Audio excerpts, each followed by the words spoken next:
I will say that I have, I met someone when I came in. Many of you I don't know or I've seen in various places, but as I was standing in the back of a room looking nervous, trying to figure out who I was going to talk to first, a young man walked up to me and he looked just as nervous as I did, like he didn't know who was here, and I looked at him and I said, I don't know any of these people. And he said, neither do I. I said, well, now I know you. And he said, and I know you. And that young man was Justin Thomas, turns out. Now I see him on the other side of the chairs. Now I know who he is. So Justin, it was nice to meet you up front, and I'm thrilled to be able to introduce you now. Come on.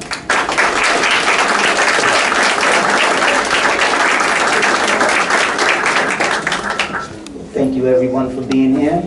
Good afternoon. Once again, my name is Justin Thomas, and I'm proud to say I was born and raised right here in Rhode Island. But also, I made some really big mistakes, and because of those mistakes, I had to serve a sentence right here in Rhode Island.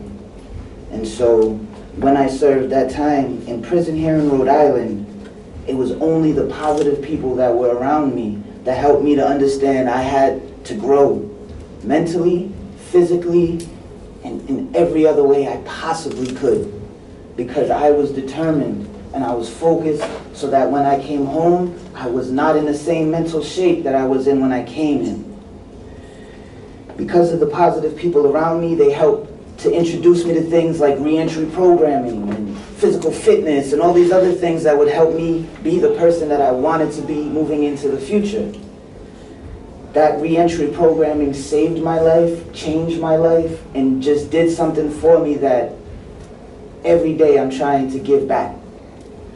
That class was called Pivot the Hustle, and it was a class taught by some folks at Roger Williams University, then School of Continuing Studies, now University College. And they came into the prison and they taught us so much. They taught us how to forgive ourselves. They taught me how to tell my story to an employer, how to explain where this gap on my resume came from, so on and so forth. And they let us know something that every person that is incarcerated desperately wants to know, that you have support when you come home. And when I came home, I got in touch with them, and they helped me become the very first felony-convicted AmeriCorps VISTA in the state of Rhode Island.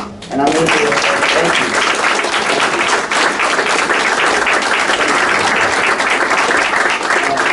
I'm really proud of that, because that door is open for other men and women to walk through and to understand that there's ways that even they can give back to their community.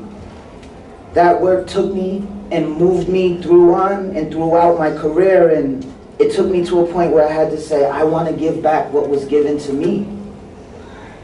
The only way I was able to do that was to continue to volunteer for that class. But I'm not a volunteer anymore, because now I'm a paid instructor and I teach this class.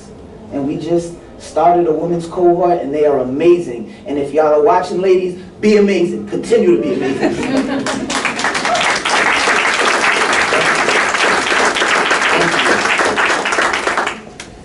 So I just want to say that this level of support that was given to me is the reason why I proudly wear this badge now as a community health worker with Lifespan's Transitions Clinic, and I'm going to continue to support people on their transition home, because that's the level of support that's needed.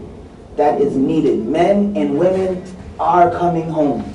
They might even be coming home to your neighborhood. So please, please, please support reentry programming, so when they do come home, they are ready to thrive. Please and thank you. Thank you all for listening.